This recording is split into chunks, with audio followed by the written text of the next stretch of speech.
교회는 종말론적 삶을 사는 공동체입니다. 이미 도래한 하나님 나라와 앞으로 도래할 하나님 나라 사이를 사는 사람들입니다. 예수님께서는 세상에 계실 때 당신과 함께 하나님 나라가 임하였음을 말씀하셨습니다. 그래서 하나님의 나라는 너희 안에 있느니라 이렇게 하신 겁니다. 여러분, 여기서 아내라는 말은요, 영어로 in이 아닙니다. in, 어디 아내가 아니고요, 어몽입니다. 다시 말하면 너희 가운데 있느니라. 예수님은 하나님 나라가 언제 임하나이까? 라는 질문을 하는 바리새인에게 하나님 나라는 볼 수 있게 임하는 것이 아니요, 또 여기 있다 저기 있다고도 못하리니 하나님의 나라는 너희 안에 있느니라 라고 하십니다.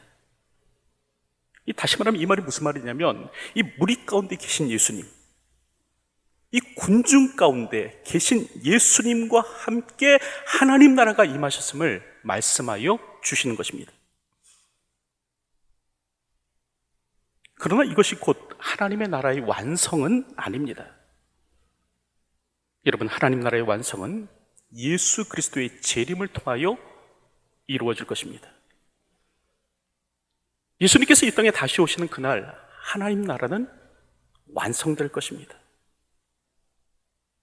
그럴 때 교회는 그 중간 시대를 살아가는 사람들이다라는 겁니다.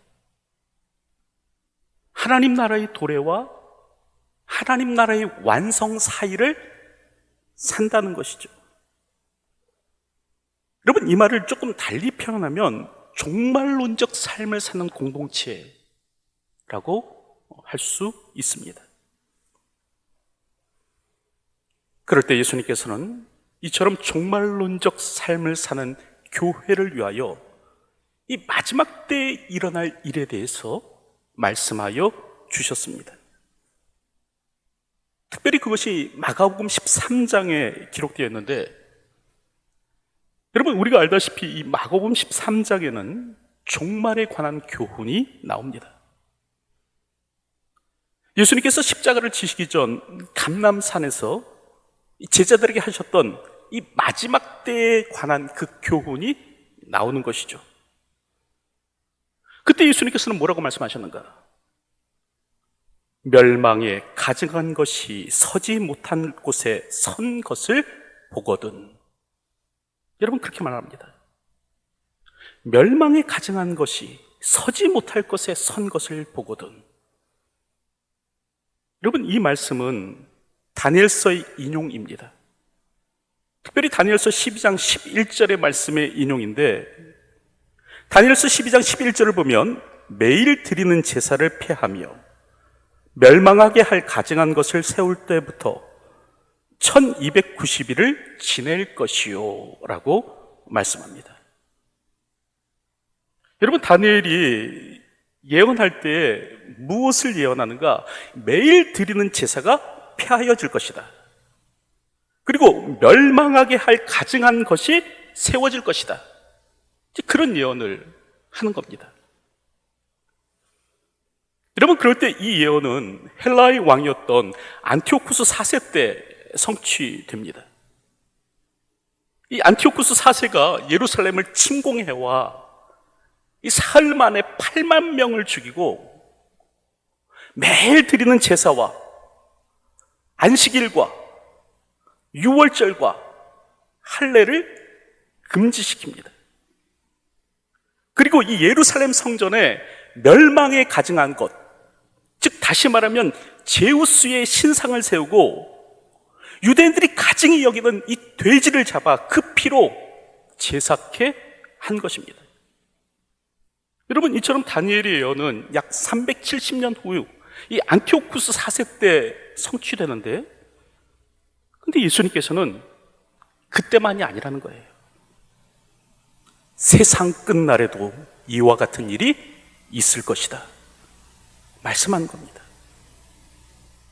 마지막 날에도 매일의 제사가 폐하여지고 성전에 가증한 것이 세워지는 일이 있을 것이다. 예수님께서 그런 말씀을 해주시는 거예요. 여러분, 그럴 때 교회인 오늘 우리는 종말론적 의식을 가지고 살 수 있어야 됩니다. 그러니까 다시 말하면 예수님께서 저 멀리 있는 이 미래에 오시는 것이 아니라 지금 오늘 우리가 종말을 살고 있다는 이 생각을 할 수 있어야 된다는 것이죠. 곧 오시겠다고 말씀하신 것처럼 예수님께서는 속히 오실 것입니다. 요한계시록 22장 20절의 말씀을 보면 이것을 증언하신 이가 이르시되 내가 진실로 속히 오리라 하거늘 이라고 하십니다. 예수님께서는 속히 오시겠다 약속하여 주시는 것입니다. 그럴 때 오늘 우리는 이 예수님의 말씀을 믿고 세상의 마지막 때를 살아가는 자로서 이 땅을 살 수 있어야 한다는 것이죠. 여러분, 그렇다고 한다면 이 예수님의 오심을 기다리며 이 마지막 때를 살아가는 성도의 모습은 어떠해야 하는가? 여러분, 그것을 오늘 본문의 말씀을 통해서 살펴보면 첫째로요, 오늘 우리는 말씀과 더불어 살아야 합니다.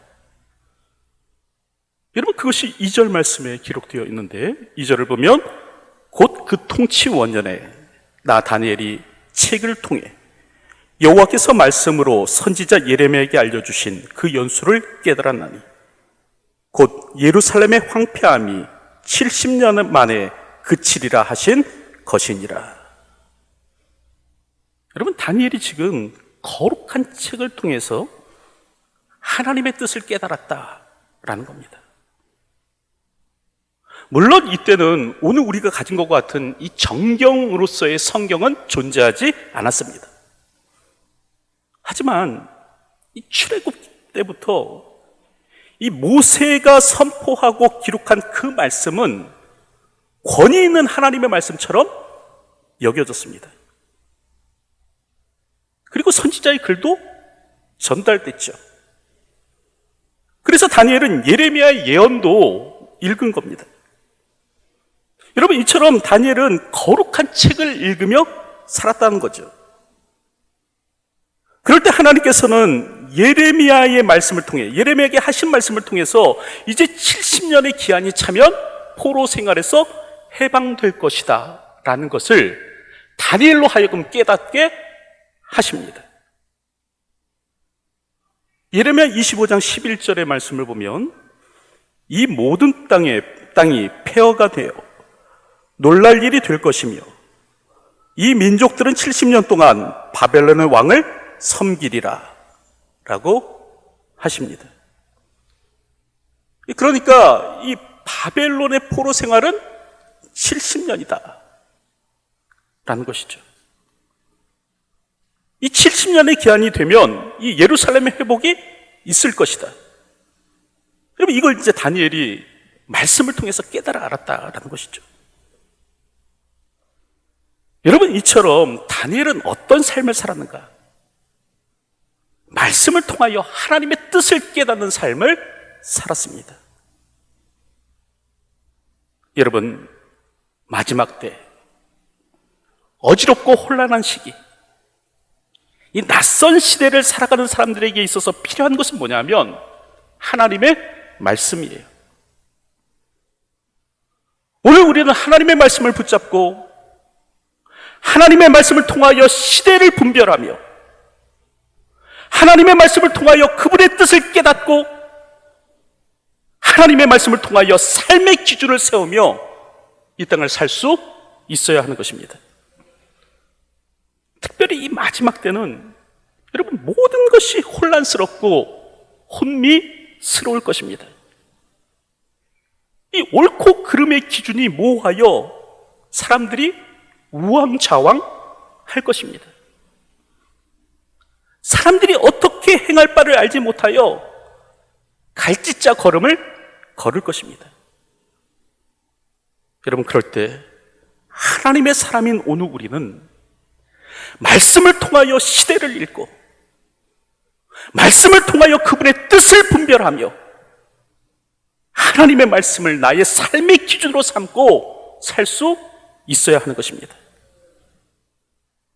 그래서 성경을 보면 바울은 에베소 교회를 향해 다음과 같이 편지합니다. 이는 우리가 이제부터 어린아이가 되지 아니하여 사람의 속임수와 간사한 유혹에 빠져 온갖 교훈의 풍조에 밀려 요동하지 않게 하려 함이라. 여러분, 이 말씀을 좀 세번역 성경으로 다시 좀 읽어보면 우리는 이상 더 어린아이로 있어서는 안 됩니다. 우리는 인간의 속임수나 간교한 술수에 빠져서 온갖 교훈의 풍조에 흔들리거나 이리저리 밀려 다니지 말아야 합니다.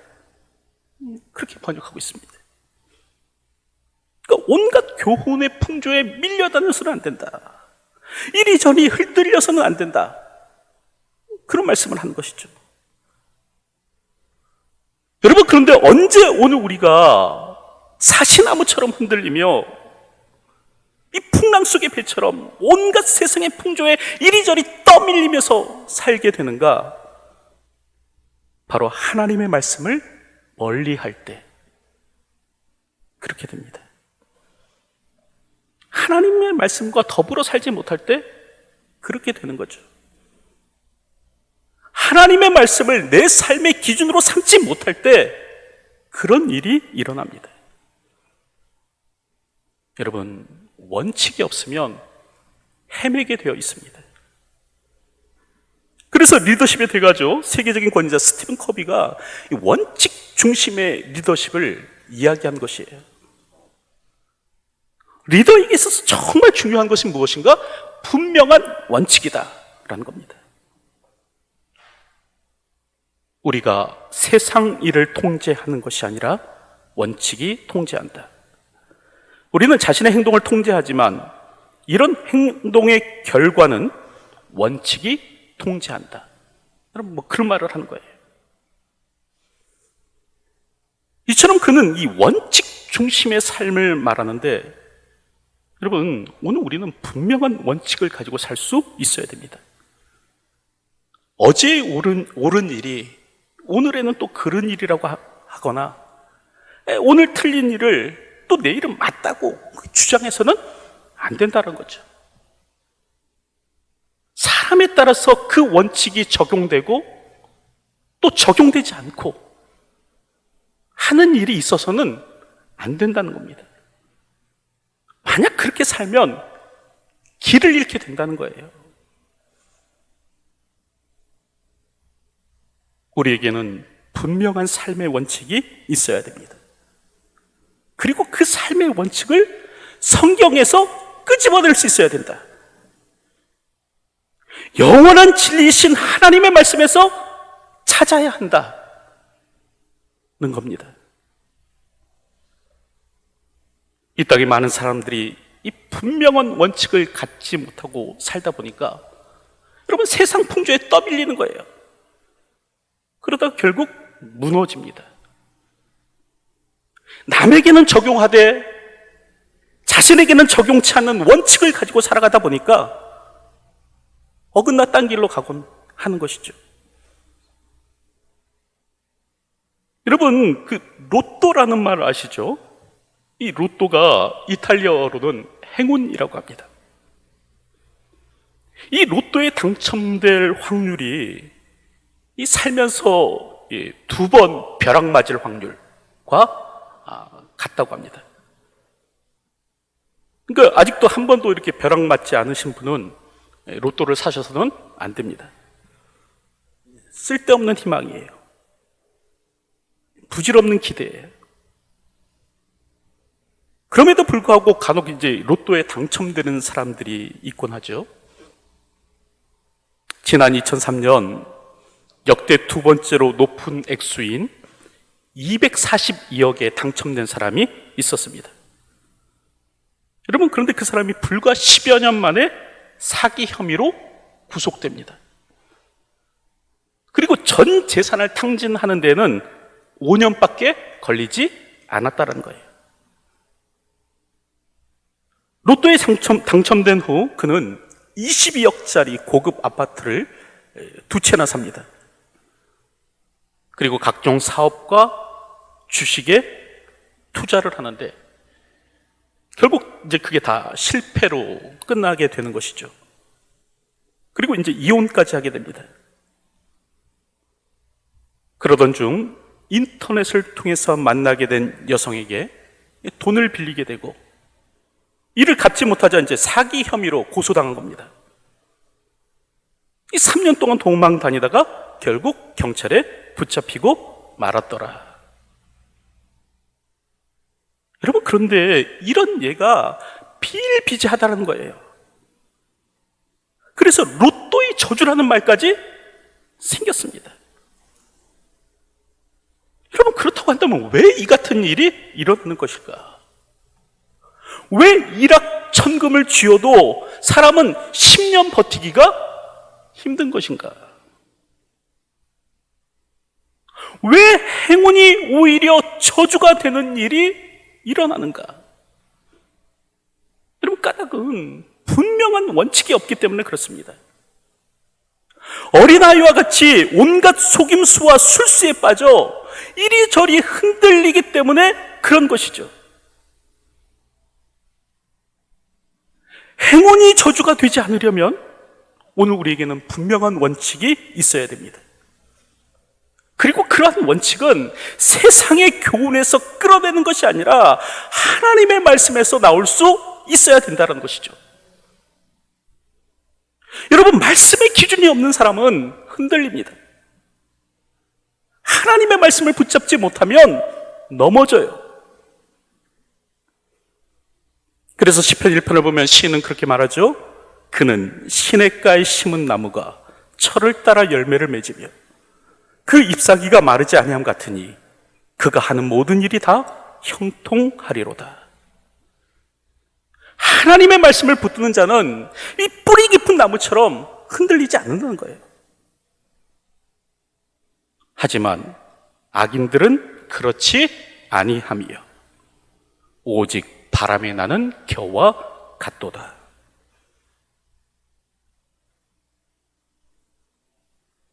여러분, 마지막 때를 사는 방법은 무엇인가? 바로 말씀입니다. 말씀과 더불어 사는 것이 필요하죠. 특별히 오늘 우리는 신앙생활에 제약이 많은 때를 살아가고 있습니다. 더불어서 가치관의 혼란을 겪고 있지요. 이 어떤 분의 지금 안타까운 죽음 앞에서 이 많은 사람들이 이 자신의 의견을 이야기하는데, 여러분, 그 의견을 좀 살펴보면 이 보수주의자들은 진보의 논리로 말하고 진보주의자들은 보수의 논리로 말하는 것을 보게 됩니다. 그들이 가지고 있는 평소 주장하는 사상대로 주장하는 것이 아니라 이 사람이 내 편이냐 다른 편이냐를 두고 서로 다른 반대의 가치관을 가지고 이야기를 하더라라는 거죠. 여러분, 이처럼 오늘 우리는 가치관의 혼란의 시대를 살아가고 있습니다. 그럴 때 우리에게 중요한 것이 무엇인가? 하나님의 말씀을 붙드는 것이 필요하다는 것이죠. 여러분, 평안할 때도 오늘 우리가 하나님의 말씀을 붙들어야 되겠지만, 여러분, 이런 위기 때에는 더욱 그러해야 합니다. 우리가 평상시에도 말씀을 읽고 묵상하고 필사해야 되겠지만, 이런 위기 때에는 더 그래야 된다는 것이에요. 오늘도 하나님의 말씀 속에서 길을 찾고 하나님의 말씀 속에서 진리를 발견하며 하나님의 말씀 속에서 삶의 분명한 원칙을 길어 올리고 이 땅을 살아가는 저와 여러분들이 되시기를 축원합니다. 여러분, 둘째로 이 마지막 때를 사는 오늘 우리에게 필요한 것은 뭐냐면 기도와 더불어 사는 것이 필요합니다. 그래서 다니엘서 9장 3절 이하를 보면 내가 금식하며 베옷을 입고 죄를 덮어쓰고 주 하나님께 기도하며 간구하기를 결심하고 내 하나님 여호와께 기도하며 자복하여 이르기를 이라고 말씀합니다. 이 다니엘이요, 이 예레미야 선지자의 글을 통해서 예루살렘 회복에 관한 사실을 깨달았을 때 여러분, 그는 금식하고 베옷을 입고 죄를 뒤집어 쓰고 기도하기로 결심했다라는 겁니다. 여러분, 그렇다고 한다면 그 이유가 무엇일까요? 무엇 때문에? 다니엘은 이제 70년의 기한이 차서 예루살렘이 회복될 것임을 깨달아 알았는데 왜 다니엘은 이 사실을 알았을 때 금식하며 베옷을 입고 죄를 덮어쓰고 기도하기로 결심한 것일까요? 여러분, 예루살렘의 회복은 굉장히 기쁜 일이죠. 이제 70년 만으로 고향 땅으로 돌아갈 수 있는 거예요. 여러분, 그러면 소를 잡고 양을 잡아서 이게 잔치할 일이지 죄를 뒤집어 쓰고 베옷을 입고 애도하며 기도할 일은 아닌 것입니다. 여러분, 그런데도 불구하고 다니엘이 지금 무엇을 하는가? 베옷을 입고 죄를 뒤집어 쓰고 금식하면서 기도하기로 결심했다라는 거예요. 까닭이 무엇인가? 여러분, 근원적인 문제 해결 없이 얻어지는 회복은 헛된 것이기 때문에 그렇습니다. 그 근본적인 문제를 해결하지 못한 채 얻게 되는 회복은 여러분 무가치한 것이기 때문에 그래요. 그래서 베드로는 소아시아 교회를 향해서 참된 속담에 이르기를 개가 그 토하였던 것에 들어가고 돼지가 씻었다가 더러운 구덩이에 도로 누웠다 하는 말이 그들에게 응하였도다라고 편지합니다. 여러분, 이게 무슨 말입니까? 제 버릇 남 못 준다라는 말이에요.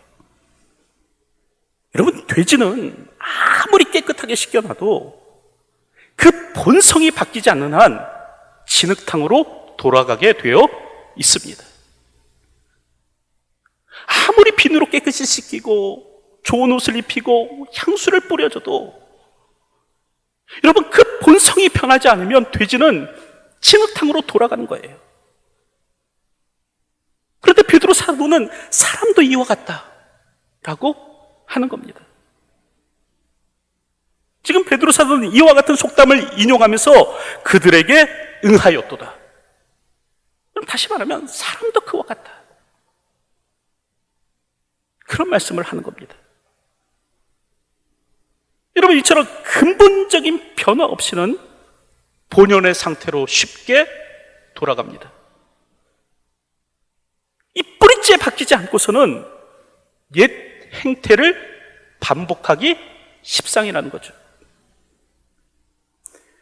지금 포로 생활을 하는 사람들이 이제 예루살렘으로 돌아가기만 한다면 저절로 거룩한 백성답게 살아갈 것인가? 진정한 회개가 없어도 이방 땅을 벗어나서 약속의 땅으로 들어가게 된다면 하나님만 섬길 것인가? 그럼 그렇지 않다는 거예요. 좀처럼 습관에서 벗어나지 못하는 것이 사람입니다. 특별히 그것이 죄악의 습관일 때는 더욱더 그러합니다. 이 죄악의 고리만큼 끊어내기 어려운 것이 없는 것이죠. 개가 그 토하였던 것에 돌아가는 것처럼 사람은 이전의 죄악으로 금방 돌아갑니다. 그러기에 다니엘은 예루살렘으로 돌아가기 전에 무엇부터 해야 되는 것으로 생각하는가? 바로 삶의 진정한 변화예요. 본성의 변화예요. 이 뼈아픈 회개를 통해서 자신을 바꿔놓지 않으면 약속의 땅으로 돌아갔을지라도 결국 다시 쫓겨난다는 것이죠. 철저한 회개 없이는 과거로 돌아가기 십상입니다. 뼈를 깎는 회개 없이는 이전의 삶을 반복하게 되는 것이에요. 아무리 오랜 포로 생활을 경험했을지라도 분명하게 회개하지 않으면 약속의 땅으로 돌아갔을지라도 다시 죄악된 삶을 반복하는 겁니다. 그래서 다니엘은 배옷부터 입고 죄를 뒤집어 쓰고 금식하며 기도하는 것이죠. 근본적인 해결 없이 얻는 행운은 여러분 저주입니다. 근본적인 변화 없이 약속의 땅으로 돌아가는 것은 의미 없는 일인 것이죠. 그러므로 오늘 우리에게는 본성의 변화를 이끌어내는 회개가 필요하다는 겁니다. 그리고 이를 위해서 다니엘처럼 무릎 꿇는 삶이 있어야 한다는 것이죠. 오늘도 기도의 골방을 찾으십시오. 기도가 오늘 우리의 뼈와 살이 되도록 하십시오. 기도하는 척하는 자가 아니라 기도하는 자로서 이 땅을 살아가십시오. 거룩한 손을 들고 하나님 앞에 기도하는 자로 오늘을 사십시오. 기도로 말미암아 여러분이 거하시는 그 처소가 거룩한 성소가 되게끔 하십시오. 이제 말씀을 맺으려고 하는데, 여러분, 오늘 우리는 마지막 때를 살고 있습니다. 그리고 세상 끝이 들수록 성도의 삶은 더욱 고단할 것입니다. 여러분, 그럴지라도 오늘 우리는 어떻게 살아야 되는가? 첫 번째로 말씀을 붙들고 살아야 합니다. 다니엘처럼 말씀을 붙들고 말씀 속에서 하나님의 뜻을 찾고 말씀 속에서 삶의 원칙을 발견하고 말씀 속에서 진리를 붙잡고 살 수 있어야 되는 것이죠. 이 세상 풍조에 밀려서 이리저리 흔들리는 삶을 살아서는 안 된다는 겁니다. 둘째는 기도하는 삶을 살아야 합니다. 기도 속에서 철저한 변화, 근본적인 변화를 일구어내는 사람이 되어야 하는 것이죠. 이 뼈아픈 회개의 기도를 통해서 내 속사람을 변화시키지 못하면 여러분, 내게 주어지는 행운은 저주가 될 것입니다. 여러분, 그래서 바울은 믿음의 아들 디모데에게 다음과 같이 권면하죠. 하나님의 말씀과 기도로 거룩하여 짐이라. 여러분, 낯선 시대를 살아가는 성도의 삶은 어떠해야 되는가? 말씀과 기도입니다. 오늘도 혼미한 시대를 살아갈 때 하나님의 말씀과 기도 가운데서 이 땅을 살아가시는 저와 여러분의 삶이 되시길 주님의 이름으로 축원드립니다. 기도하겠습니다.